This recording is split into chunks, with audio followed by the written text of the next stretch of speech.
নমস্কাৰ, এই মুহূৰ্তত দিবলৈছো ৰাতিপুৱাৰ কেইবাটাও বিগ ব্ৰেকিং নিউজ। আজি হৈছে 2 ছেপ্টেম্বৰ। গোটেই অসমৰ লগতে ভাৰতৰ বিভিন্ন প্ৰান্তৰ পৰা যুগুত হৈছে কেইবাটাও গুৰুত্বপূৰ্ণ খবৰ। মুখ্যমন্ত্ৰী হিমন্ত বিশ্ব শৰ্মা হিন্দু আৰু মুছলমান উভয়ে বহুত কেইটা বিস্ফোৰক মন্তব্য কৰা দেখা যায়। হয়, আমাৰ প্ৰথমটো খবৰে ৰাজ্যবাসীৰ বাবে বহুতে গুৰুত্বপূৰ্ণ আৰু এনেবোৰ গুৰুত্বপূৰ্ণ খবৰ নিতেও পাই থাকিবলৈ আমাৰ এই চেনেলটো সাবস্ক্ৰাইব কৰিব আৰু আজিৰ এই ভিডিঅ'টিত এটা লাইক নিশ্চয় কৰিব। ইয়াৰ লগতে অসমত মাদানীয়ে ভ্ৰমণ কৰাৰ সত্ত্বেও বহুত কেইটা মন্তব্য কৰে মুখ্যমন্ত্ৰী হিমন্ত বিশ্ব শৰ্মাই।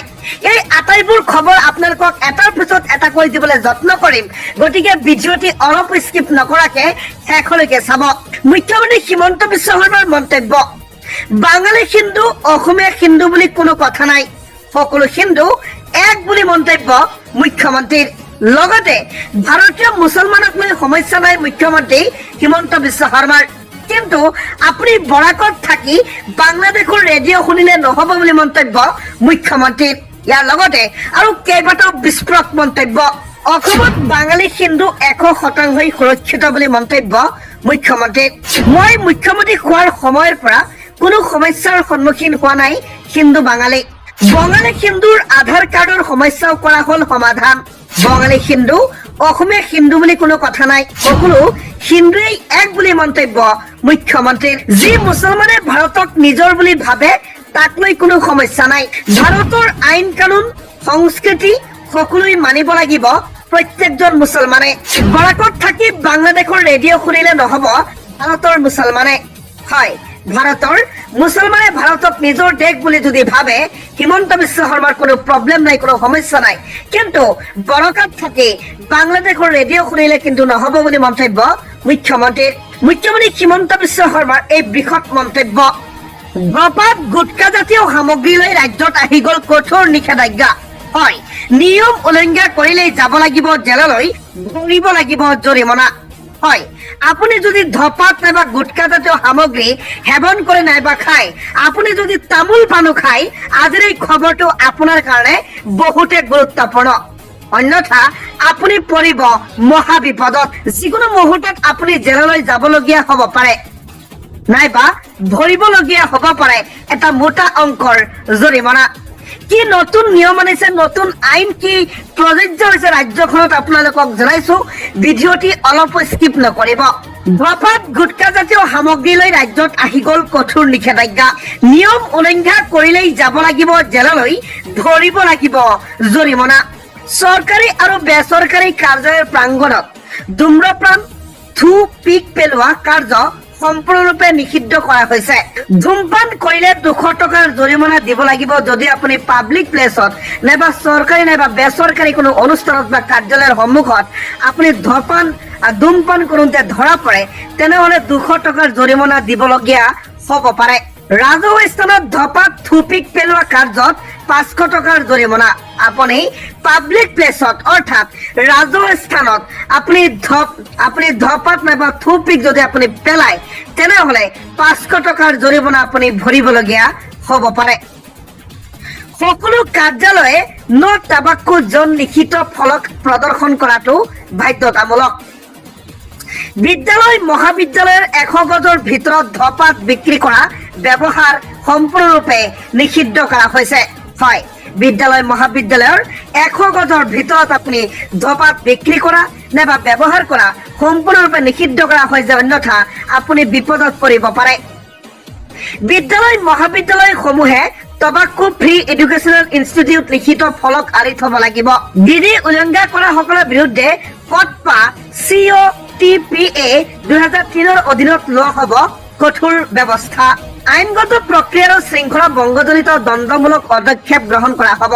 এটা কথা মনত ৰাখিব, যদি আপুনি ধৰা পৰি যায় তেনেহলে আইনগত প্ৰক্ৰিয়া আৰু শৃংখলা ভংগ জড়িত দণ্ডমূলক পদক্ষেপ গ্ৰহণ কৰা হব। ধপাত গুটকা জাতীয় সামগ্ৰীক লৈ ৰাজ্যত আহি গল কঠোৰ নিষেধাজ্ঞা। এই ভিডিঅ'টি আপোনাৰ বন্ধু নাইবা আপোনাৰ পৰিয়ালৰ প্ৰত্যেকজনৰ লগত শ্বেয়াৰ কৰিবলৈ নাপাহৰিব। সিহঁতেও জানিব লাগিব, অসমত থকা প্ৰত্যেকজন মানুহে এই খবৰটো জানিব লাগিব। অসমত প্ৰৱেশ কৰা জমিয়ত উলেমা হিন্দক সকিয়নি মুখ্যমন্ত্ৰী হিমন্ত বিশ্ব শৰ্মাৰ।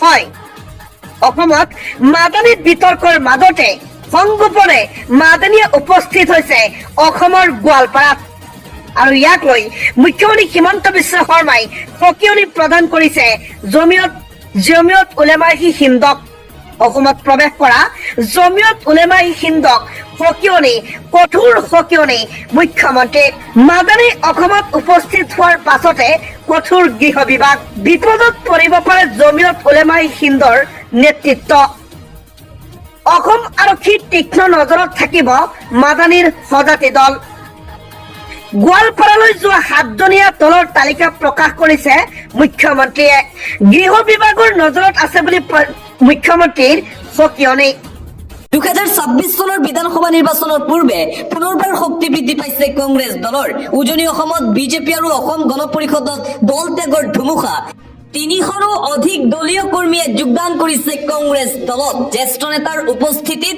কংগ্ৰেছ দলৰ বৃহৎ যোগদান কাৰ্যসূচী উজনি অসমত তিনিটা দলৰ প্ৰতি মুখভংগ হৈ লৈছে এই সিদ্ধান্ত বাকিৰ কৰিলে বৃহৎ দলীয় ৰেলী আৰু কংগ্ৰেছ দলৰ শক্তি দেখিবলৈ পোৱা গৈছে 2026 চনত বিজেপিক উপৰাই দিয়াৰ সংকল্প লৈছে কংগ্ৰেছ দলে কংগ্ৰেছৰ প্ৰতি আকৃষ্ট হৈ বিজেপি এৰাৰ কথা ঘোষণা কৰিছে কৰ্মীসকলে যোগদান কাৰ্যসূচীত উপস্থিত আছিল কংগ্ৰেছৰ নগাঁও লোকসভাৰ সাংসদ প্ৰদ্যুৎ বৰদলৈ মাৰ্ঘেৰিটাত অনুষ্ঠিত হৈছে এই বৃহৎ যোগদান কাৰ্যসূচী দিবলৈ এটা বিগ ব্ৰেকিং নিউজ মুখ্যমন্ত্ৰী হিমন্ত বিশ্ব শৰ্মাক চেলেঞ্জ দি উচ্ছেদিতৰ কাষত এতিয়া জমিয়ত উলেমা-ই হিন্দ মুখ্যমন্ত্ৰী হিমন্ত বিশ্ব শৰ্মাক অপেন চেলেঞ্জ দি উচ্ছেদিত মিয়াৰ কাষত মেহমুদ মাদানী আকৌ দিলে চৰকাৰক সকিয়নি জেল যাবলৈ সাজু কিন্তু ন্যায়ৰ বাবে যুঁজ কেতিয়াও পৰিত্যাগ নকৰে জমিয়ত উলেমা-ই হিন্দ মুখ্যমন্ত্ৰী হিমন্ত বিশ্ব শৰ্মাক চেলেঞ্জ প্ৰদান কৰি অসমত উপস্থিত হৈছে জমিয়ত উলেমা-ই হিন্দৰ প্ৰতিনিধি দল